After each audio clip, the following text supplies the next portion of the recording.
Welcome back to the Clone Cops podcast. I'm Phillip Cordell, co-writer, actor. I'm Danny Dones, co-writer and director. I'm Charles Royce, VFX supervisor and producer. And I'm Corey Allen, cinematographer. And this is what we're... Let's go! Can't see me? I don't know. Welcome back. For those of you that are sticking around this long, we appreciate you. This episode, we're going to spend some time talking about actually making the movie, like production. Previously, we've talked about pre-production. We've talked about all the different things that make up actually getting to the point where you can start to shoot the movie. So I'd love to start out today with just maybe your first memory from day one on set of principal photography. And we can just start with Charles and work our way back down. I mean, the only thing that's emblazoned in my mind is someone coming in and going, Phillip had a wreck. The motorcycle, which I was obsessed with, I was like, is this the most beautiful little cycle I've ever seen? And now it's ruined. And I was probably more upset about that than Phillip being okay. But, you know, I also had concern about Phillip. And anyway, tell something about that. Because, I mean, I was there for watching it, but for some reason I didn't catch the one where you crashed. There was no one. We weren't rolling. As soon as I got on the motorcycle, the scooter. Oh, that's it. I think that's everybody's probably like day one memory. It's the first thing that happened. First thing that happened, we hadn't even rolled a shot yet. Day one, prepping for shot one. Yeah, and we've got this vintage, beautiful vintage like Vespa. It's probably not a Vespa. I'm It sure. is. It was Was it a Vespa? Vespa? Yeah. And it was just like this powder blue, just matched the scene so well, and you'd had all these amazing graphics put on it, and it was so great. And Phil is learning to drive it. Well, he dropped it off and he's like, cool, you know how to drive one of these? I'm like, yeah, I've driven a scooter before. Yeah, I'll be fine. How hard could it be? And I have done the exact same thing that you did, which is, and if you've ever ridden a scooter before, like when you go to grab the brake is a lever, but also sometimes the gas is a twist on the same handle. And so you roll your hand forward to grab the brake and you gas it when you do that. And I'm wearing these gloves, our sticky gloves, the Clone Cops gloves. Which is your first day wearing those? And you careen into this low wall and just all I see is your right hand smash that wall. Oh. And my immediate thought was, he just broke his hand, and we're gonna have to do this whole movie with his hand in a cast, and we're gonna have to figure this out because we're not recasting him. Yeah, my first thought was, I wonder if anybody saw that.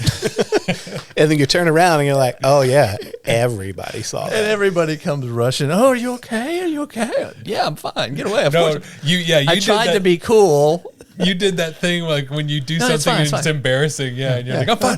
It's fine. It's good. Let's do it again. Let's roll. Let's get me back on the bike. And you're like, dude, you're a little worked up. You need to just take a beat. Okay. Yeah, real day the music died moment there. And then we started our day. Yeah, and I remember I walked up to our gaffer, to Barrett Dennis, and I was like, yeah, man, so that was wild, huh? He's like, dude, I'm glad to hear you say that. I wasn't sure if you're going to be cool about it or like be weird about it. Like, that was wild. And Barrett's worked a bunch of movies. He's like, there's always something that happens, you know? So it's like good to just get that out of the way. I was like, yeah. That's what happened. Yeah. Oh, That's man. amazing. So that was a wild way to kick off day one of a otherwise super fun 15-day experience that we all got to spend together on set of Clone Cops, right?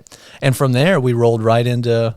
I mean, we shot kind of sequentially, right? Did we start in the hideout or did we start with the granny stuff? No, we started with the granny stuff. Okay. Because so if you've seen the movie, if you're watching the movie, that scene where the clone cop rolls up on the Vespa, that wall right in front of him is the one we're talking about. And then we got that shot in the can and then immediately went into the granny coverage at the door, which for me, my first day experience was definitely the Vespa.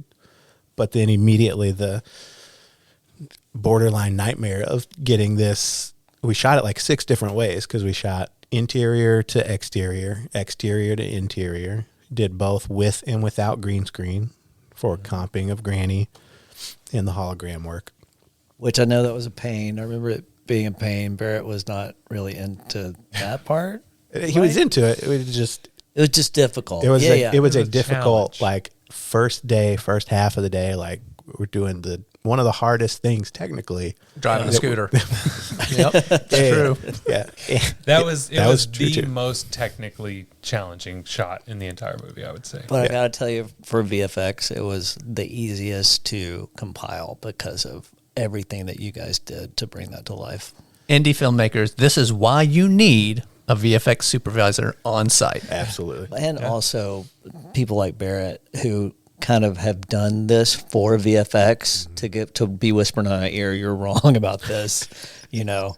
And then I would be like uncertain. Anyway, we'll get to that part. Was he right or was he wrong? He was right about that, and was probably right about everything. He was right about everything. He was. He was.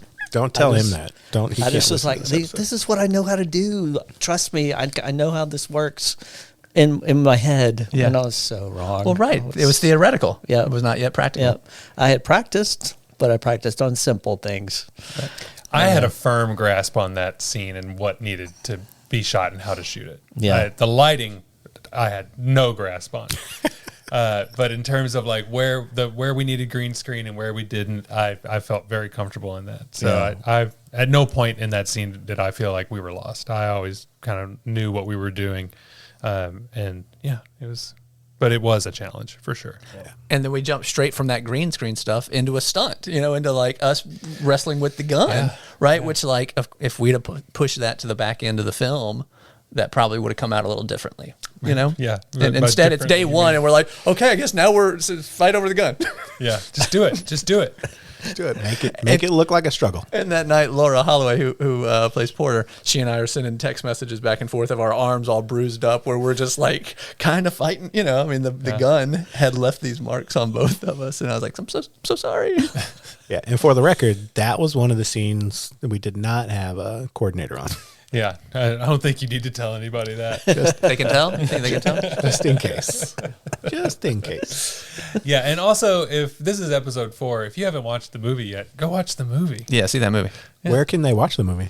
You can watch that anywhere that you stream transactional video on demand movies. So, TVOD. TVOD. Amazon. TVOD movies. So you can do it. Apple TV. Apple TV, Amazon, Fandango at home. or you can watch it for free if you have a library card on Hoopla. Yeah. Indie film hack. YouTube movies, right? YouTube. Yeah, you can rent it on YouTube, YouTube. movies, YouTube movies. Google Play, Xbox, Yeah. Microsoft, If you've got cable, Cox, Spectrum, Verizon, Fios.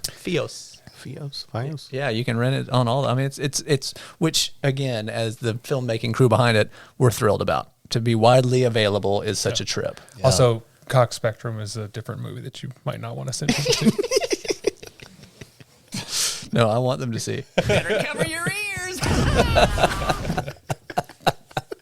That's a good one. Yeah. Go check us out. If you're enjoying the podcast, you're gonna love the movie. And if you're not enjoying the podcast, You're gonna love. You're the gonna movie. you're going to You're love the gonna love movie. the movie. You're still going to love the movie. Yeah. Buy, don't rent. Clone Caps today. Any other day one big memories, big stories?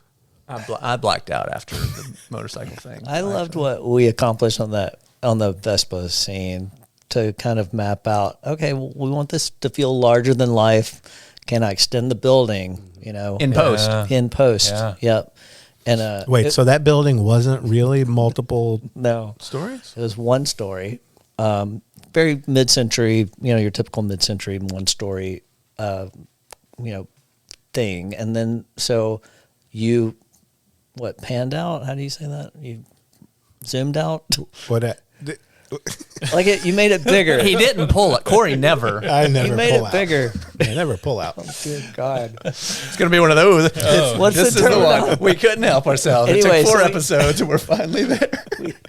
We added space so I could accomplish that. Yeah. It is yeah, one of my yeah. favorite things that we did. So it was fun. The thing we didn't do that I think about a lot is there was originally we were going to have a bunch of stuff shot of the moped, like close-ups. We were going to get like the wheels on the road, Yeah, like your established it as, traditional like yeah, and we we're going series to build of- it up like it was going to be this badass like patrolman, like, oh, this guy's going to be so badass, and then he putts into the frame you do see was the end of that where he putts into the frame like Like that was the joke in there. And it turns out, we managed to make it work, I think, without all that stuff. But Well, and why did we cut that? Because we time? didn't shoot it. Yeah, well, I'm just saying it was budget restraints. I mean, I know on the reel they had issues replacing some of the parts that I damaged on the Vespa. That actually turned into a thing where we had to pay. Oh yeah, no, that's not why we didn't shoot. We didn't shoot it because it's hard to shoot moving vehicles. Yeah. It's expensive, and there's a lot of safety concerns, and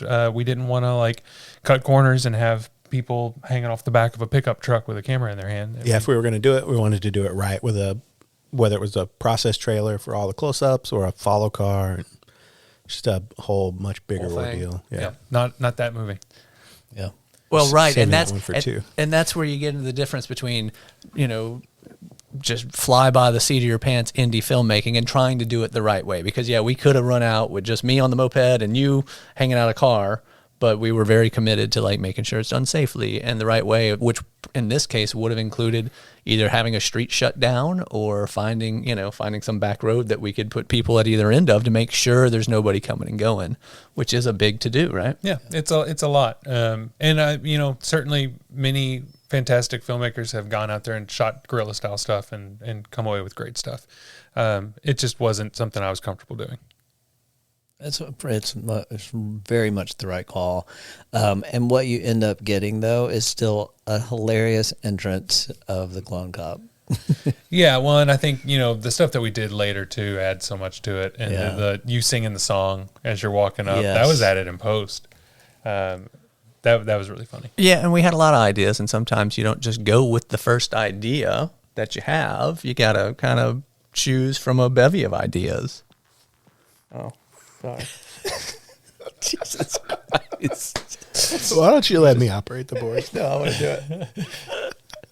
So you don't just choose the first idea. You don't just pull the trigger on the first gun that gives you a chub. Right. You romance it a bit. Take it to Arby's. That's right. Tell him, Brick. Yeah. Yeah. Thanks, Corey. Yeah. Yeah. Yeah. So day one was a blast, and we packed in. I mean, a lot of the stories that we tell people about the film did happen on day one, right? Yeah. And a lot of our big takeaways we learned quickly on day one. Oh, the stunt, we probably didn't learn the stunt coordinator is so crucial until day whatever. I knew? As we were shooting it, I was like, oof. Not getting what you wanted. Yeah, we're gonna have to save this in the edit.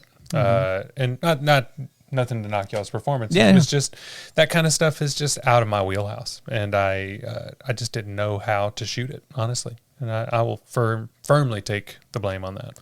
I mean, I often have to fight people to take a gun from them in Daily. real life. Yeah. Yeah. Often. You get a lot of experience to draw from. Yeah, right. No, I mean, so same, right? Where it's like, I don't know, just back and forth and back.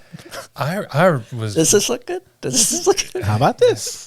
Well, I know we were like, and we shot really frenetically, and we were, we were handheld, and we were doing all this stuff. And so, in theory, at the time, I was like, in theory, this should work. We should be able to cut this together. And maybe that's another part of it too. It's like, I'm not an action editor either, so like, I lacked those skills to take those pieces and cut them together in a way that felt really exciting.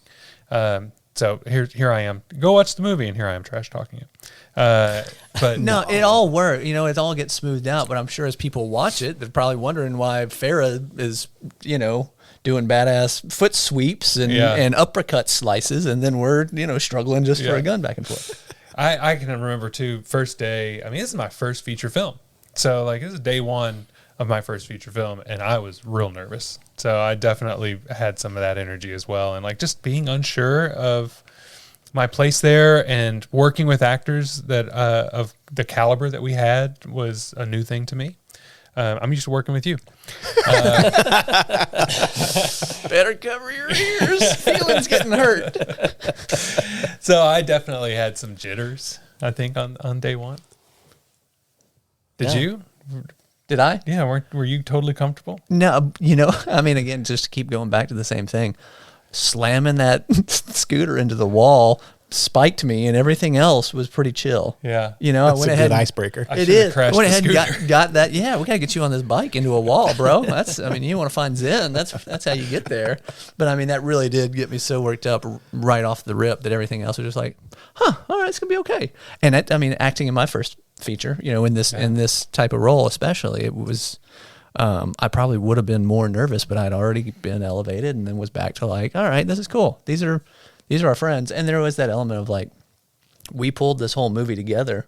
So like, it's kind of our thing to live or die by, between all of us, the team here. Right. Or so to me, that took a lot of the whatever weird anxiety or willies out. It's like, yeah, fuck it. It's our thing. Excuse me. Sorry, Mom. It's okay. It's okay. My children are crying now. So question for you, man. I mean, on the cinematography side of things, what was your process like getting into it, especially kicking off the whole film? It was very stressful.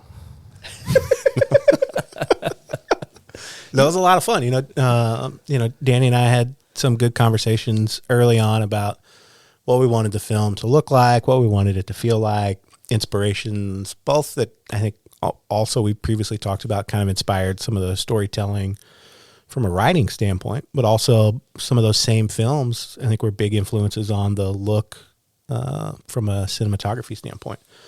We talked a lot about RoboCop and a lot of films of that era and of that style. And I think what's been great is as we've been out screening the movie for audiences on our theatrical tour, when we do Q&As after that, before we even talk about inspirations, a lot of times others are sharing or asking the question of, did you pull inspiration from RoboCop? Or there's clear, influences around things like Starship Troopers. All things that are true that are great for us to see and hear people make those connections before we even talk about it. I've always grown up was inspired by the cinematography of Dean Cundey. A lot of great sci-fi films of our era and even before us, when I was probably not old enough to watch things like The Thing was great.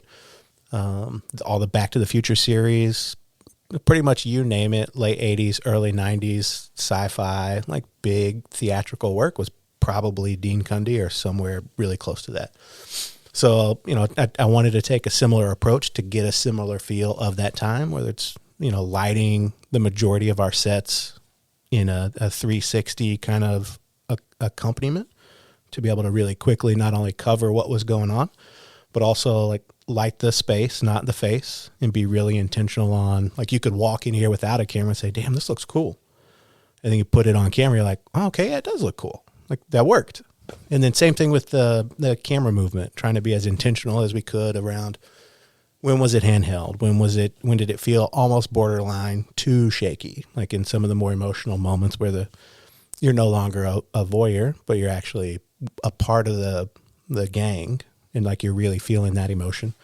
Or when is the camera just mounted to a dolly and we're slowly creeping around the space? Like all of that, trying to match the energy of the moment in the story versus, what the camera and the lighting does as well. So it was a lot of fun.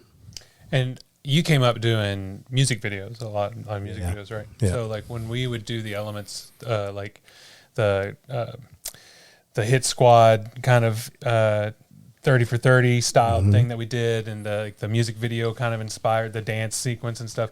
Was that like dancing?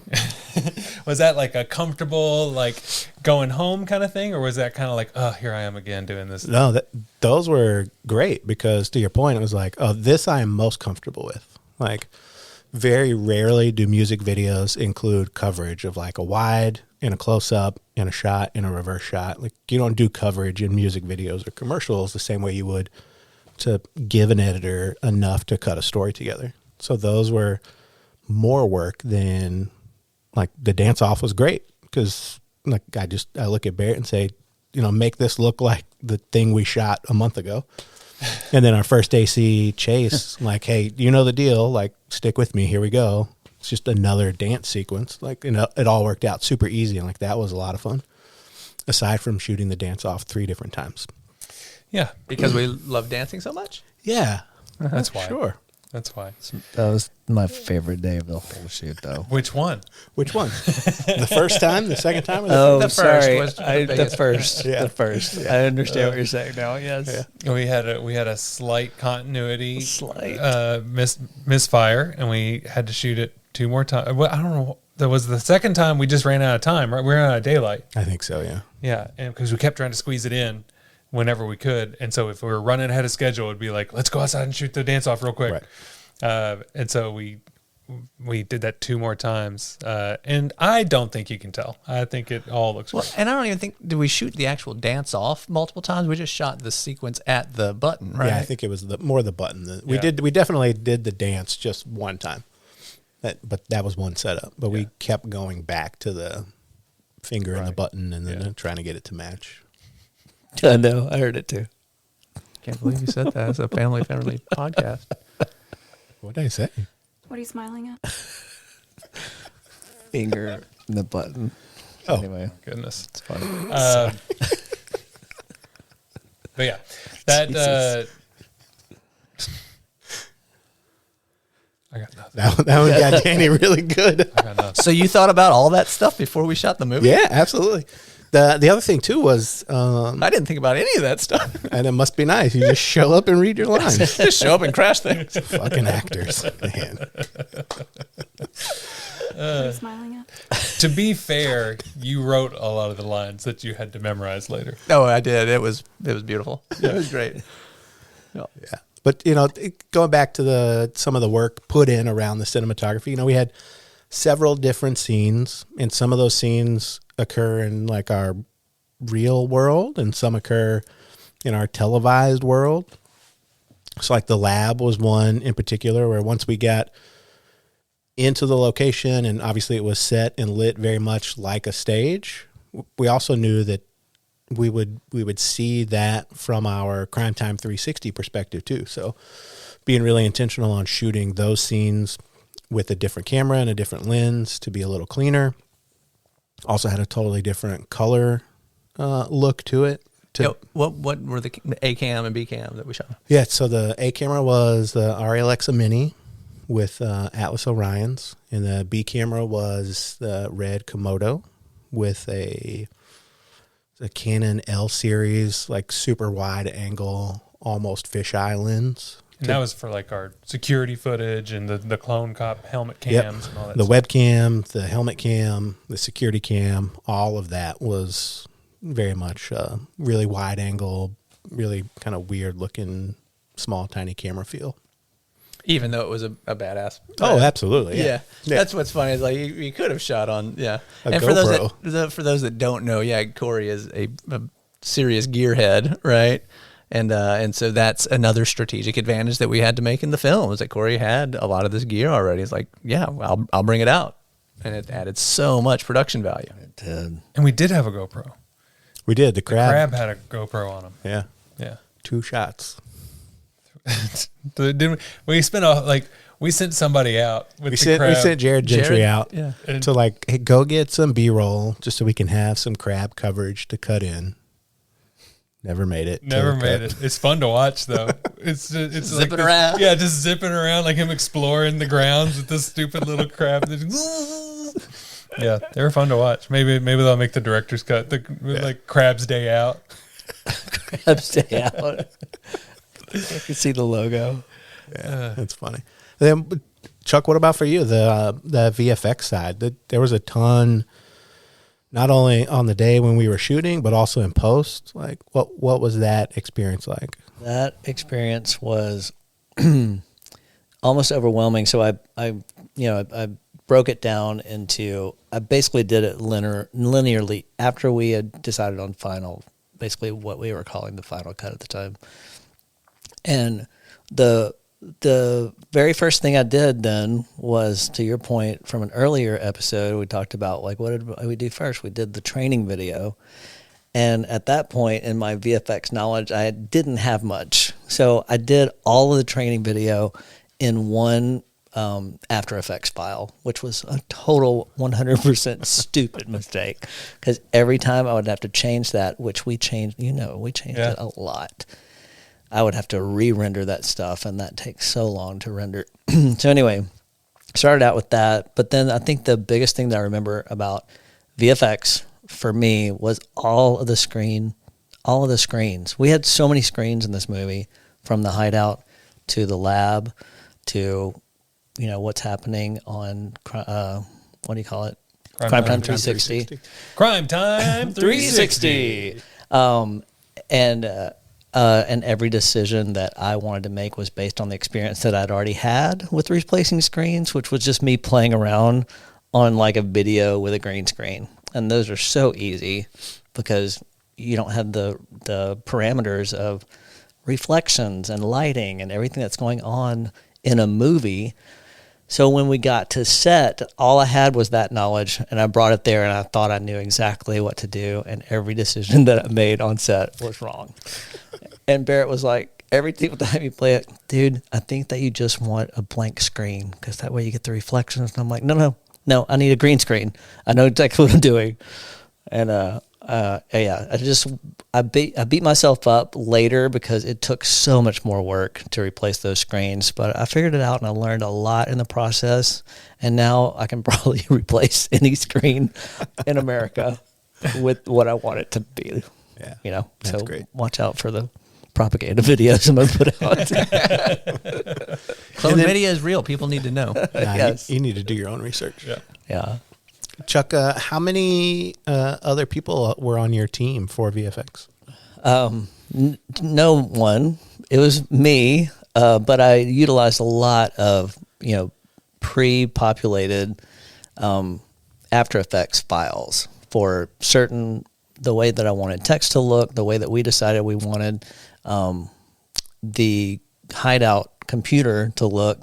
I used stuff that had already been created and then modified it to tailor it to us. And that way I didn't have to worry about the animation part, but I did have to worry about, okay, well, how does this fit in with the scenes that we have, and which is its own kind of entity. But I use a lot of templates, a lot of things that are out there that are not expensive for those people who want to take a crack at doing their own VFX, to get online and Envato Elements. Pixar has some great videos, and basically like little images. We used a lot of tiny icons in the Crime Time 360 stuff that are free to use for commercial use, which is the most important part. Everything properly licensed for Everything its properly. use. I've got I just have a crap ton of licenses. And what else? Well, you remember? Go ahead. Sorry, the VFX. What is it called? Action VFX. Action VFX. In that world that the world keeps getting smaller and smaller, we had so many people tell us, "Oh yeah, all you really need is Action VFX." We're like, "Well, where are they from? What's that going to be like?" They're out of Knoxville, and everybody in the industry uses them. Everybody in the industry uses them, and I can see why. Their special effects are top notch. And when I use their things and the action sequences, it only takes a little bit of lighting and maneuvering and transparency and all that stuff to get it to where I want it. It's just there's so much that you have to do in an action sequence. It takes so long to get it right and to get it to where it looks realistic. And Danny and I have gone round and round with those battle scenes, and I'm happy with probably 85% of what I did. I can still see the stuff that goes, that could have been better. Well, we don't see it. Nobody sees it. We had an airsoft gun, right, that provided real recoil that Kinder is using, and then you went in and put every single bullet that popped out of that chamber, right? Yep. Which is wild to me. Shell casing. Shell casing. Yeah, absolutely. The bullets ended up in the clones. The bullets were its own file, but the thing that opens up to let the bullets out, that was all, like, I created that. So that had to go like that. As y'all can tell, Chuck's Chuck, big I'm on doing guns. this. gun guy. Yeah, a huge gun guy. I know exactly what they sound like and exactly what they look like. Danny's like, that blast is not right, Chuck. The thing that blew my mind when I would come over and we would work on it is to watch you work on your laptop with the touchpad. I was like, how are you doing that? Like, you're just like with that touchpad. All I use is a touchpad. It blew my. I was like, I have to have a mouse. I can't do that fine work.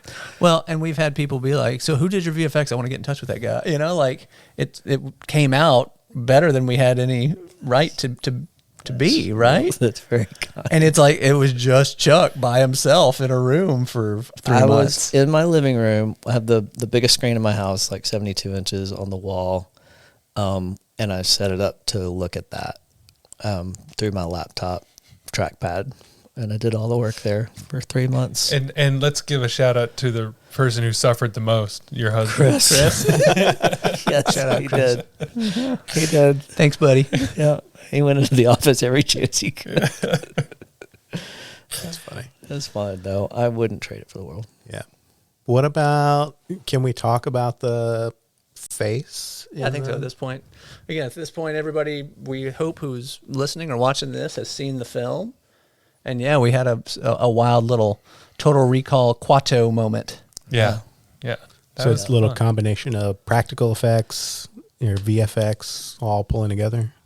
Yep. Yeah, we had Rick Prince, who was on Face Off, right? Yep. That's He the was. show, yeah. Special He makeup was, effects He's show. a makeup effects artist. He lives here in Nashville, and he came out and did 3 effects with us, I think. He did, no, 4. He did Little Hand, and he did your melty face.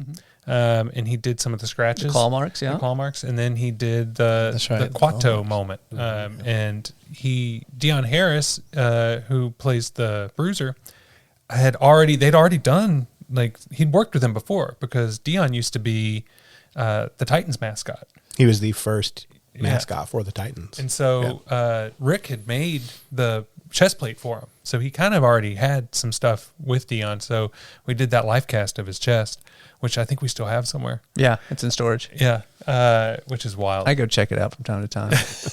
Smell it. I rent it sometimes. But that all came from our table read. During the table read, somebody had pitched to us that we should have a little face on the Bruiser, and we thought that was hilarious, and so we worked that into what we already had working with Dion. But yeah, it's a very funny moment that gets a audible gasp every time we show the movie. Yeah, and that was a blend of the two types of effects. It Yeah. was. It was. And a lot of that stuff, we did it practically.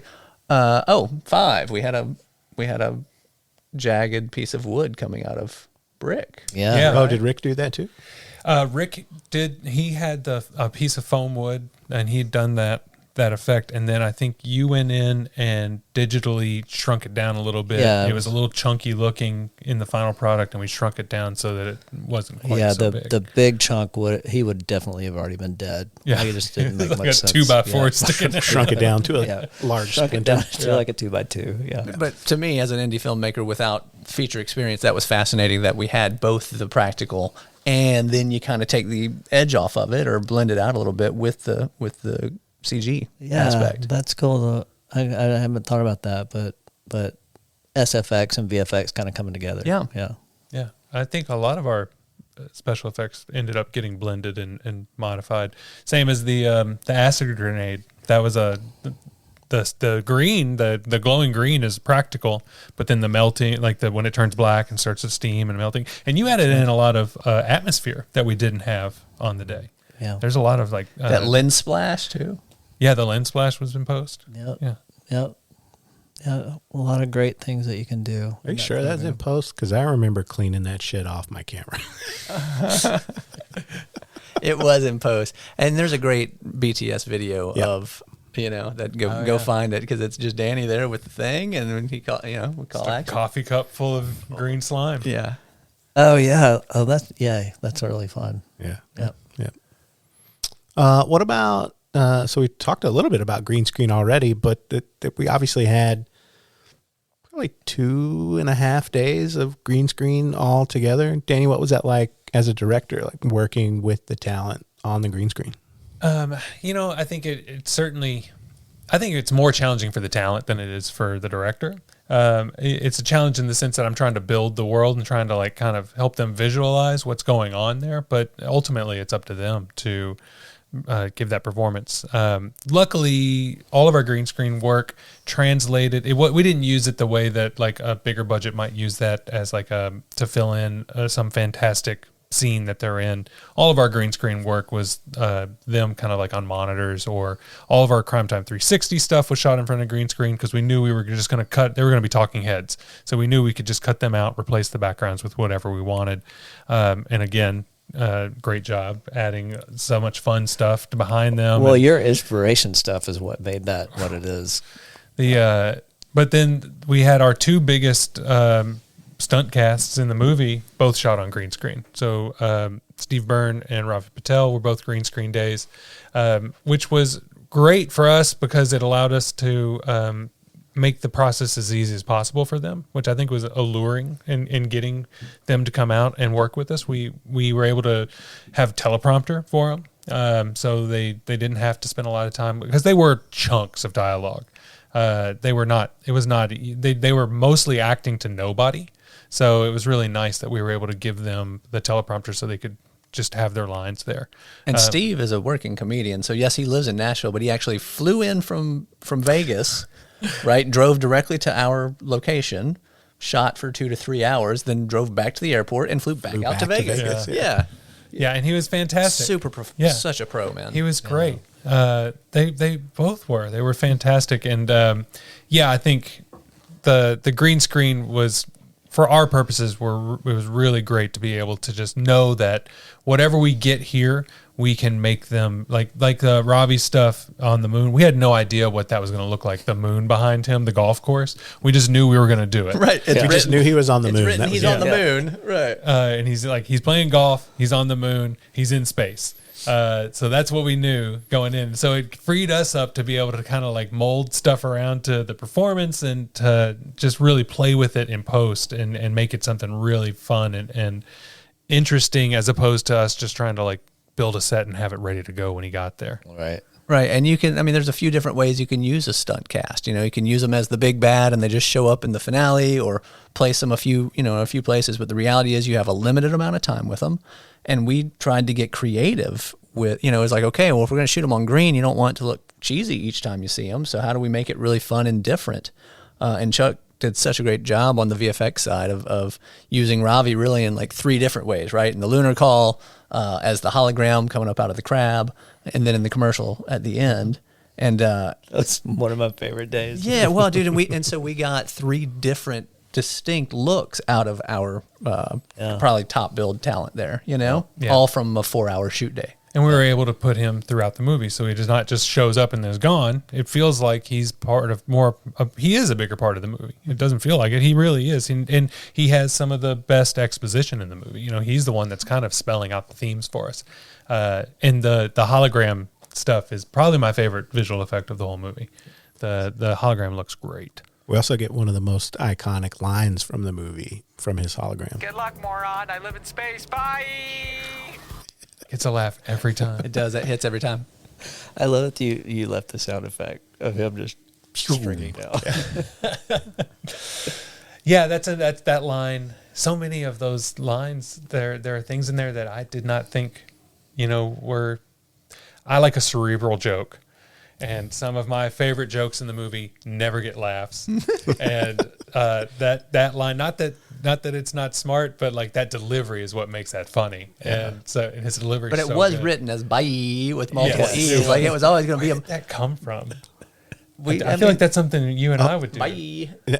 I don't know. I know the first time I heard it on set was when we were filming the gangs coverage, and Nate was doing the read. Yeah.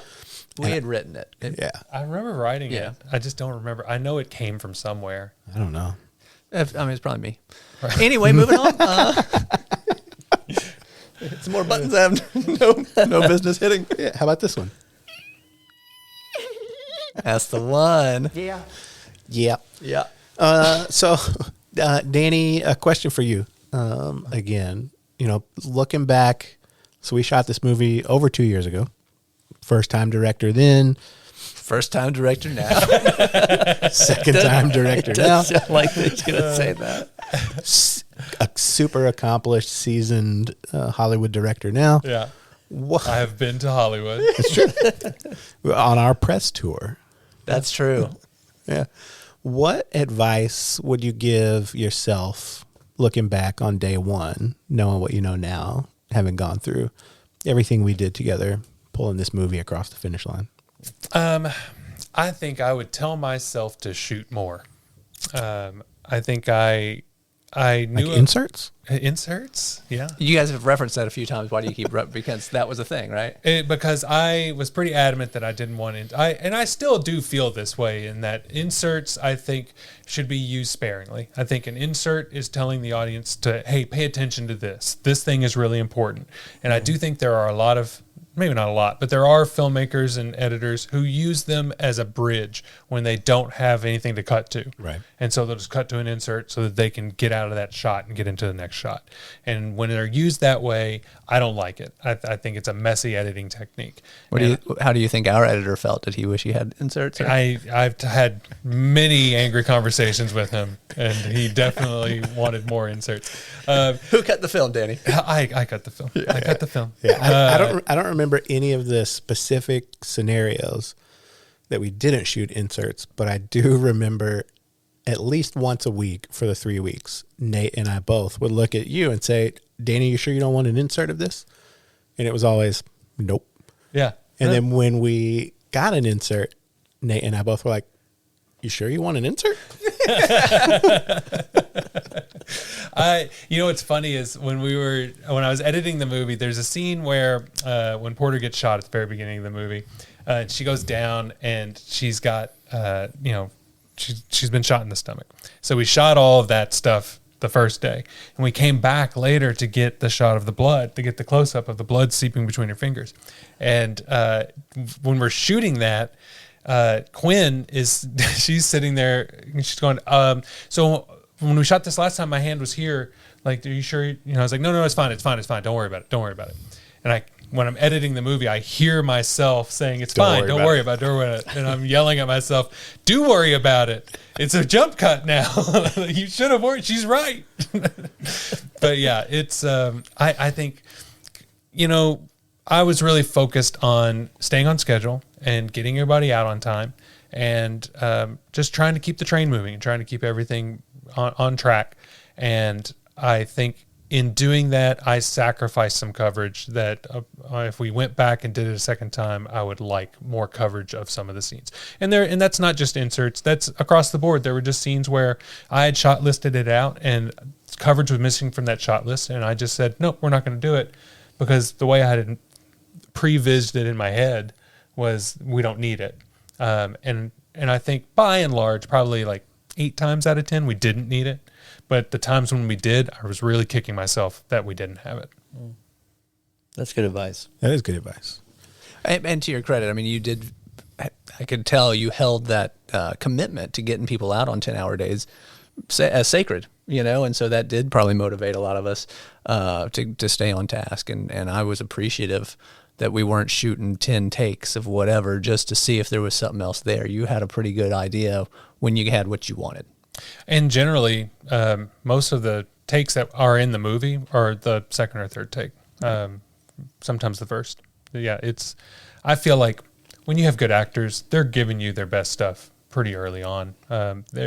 Barring any technical issues, usually the first few takes are the best ones. And I do feel like you're just kind of burning energy and burning their emotions out. They're not machines. Actors, they will wear out. They will get tired of doing that scene, and they can only bring so much to it every take. And especially like high intensity energy scenes, like you want them to, they're giving you everything they got those first few takes, and there are going to be diminishing returns if you keep shooting it. Yeah, no, that's really good advice. What about for you, Phil? So as an executive producer, not to remove your actor hat for a second, which I know is very difficult for you. Yeah, I know. But it's my favorite. It's my favorite hat. It's your favorite hat, I know. As an executive producer, looking back, knowing what you know now, what advice? Oh yeah, would have never done it. Would have never made the movie for sure. 100%. No. Yeah. No, man. I mean, as an executive producer specifically, now that we've walked this whole path from principal to where we're at now, I probably would have had that experience of it's been a roller coaster ride the past 2 years as we've been through ups and downs of distribution and representation and all these things, But in terms of like our experience on set for those 3 weeks that we shot, there's not much that I would change, because again, the vibes were so high and the camaraderie was so tight that like I mean, I think we got the best stuff that we could get out of everyone at that time. Now if we were to when hopefully we get to shoot a sequel, everybody will bring whatever experience they've picked up from then to now. But at that moment in time, we were all doing the absolute best that we could with what we had. Right. And so to everybody's points, like, are there some things that I would have done differently? Well, yeah, now in light of this additional experience. But at the time, man, everybody gave it 110%, which is why I think for a low budget thing, we're able to make some waves in the way that we are, whether that's with reviews and critics or press or whatever, wherever the needle's out there moving on social media. I mean, all that is a direct result of people not half-assing it. Right. Yeah. And, to your point around the vibes being so high, I mean, we've heard that from so many of our different cast and crew over the last year of just what their experience was like on set. It was unlike anything they had worked on in the past, in a good way. So I think, to your credit, being the captain of this ship, like, great work. Oh, thanks, buddy. Anything you change from a cinematography standpoint? Nope. Loved it all. Yeah. It's probably more technical things than anything else. And it's also a budgetary thing. Like, we didn't have a steady cam operator at all for this film. And that would have been great for some of the shots that ended up being handheld, but they still work handheld. And, when we get the opportunity to do 2 and 3, I'm confident we'll have a dedicated camera operator.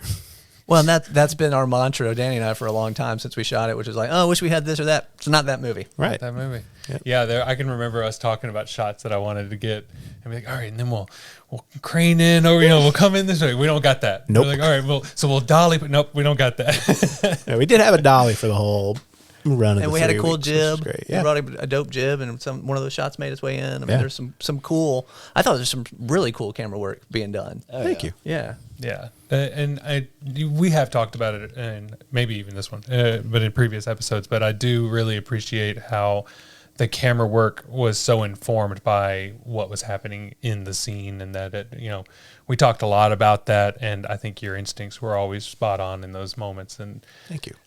there's one of my favorite scenes in the movie is when Kinder's kind of coming clean to everybody, and we were standing there watching it in the Nashville screening, and just like, man, I just love the way this looks. It's just so subtle, but it really is evocative, and it really does give you that slightly off kilter like experience, and like you can kind of it really enhances the performance that Skylar's giving there, where you feel his tension and unsureness and how everything's kind of shaky. Yeah. Like, and I appreciate that. For that one specifically, I can remember thinking, like, it would be great to see this come and clean, this confession, like, from the gang's point of view completely. It's like I shot his entire coverage standing in between them where one of them would be, and tried to mimic the same body movement they were having when we turned around and shot the reverse, which was, I think it worked out. So, and then that line when he's, Cypher's line at that end of that scene with just ends with you surrounded by the corpses of all your friends, and we're in that wide where he's surrounded by all of them. Yep. It's a great shot. Yeah, it worked out. It was great. Cool. Awesome. So, other thing I'd add. So, as the executive producer of a film that's doing pretty well, I have so much gratitude for somebody like Kevin Smith that has so graciously kind of laid open every aspect of his indie filmmaking journey. And, just want everybody that's out there right now that might be watching us, if you guys have any questions, if there's any way that we can be helpful to anybody out there, hit us up in our DMs, slide in and ask your question. And I know I would love to be of service in the way that some of the people that have come before us have, which is that's how you do it. That's how you make it. You find the people that have walked the path before, Yep. ask them how they did it, and then you take your own journey, and maybe some of it looks like theirs and some of it is going to be completely your own.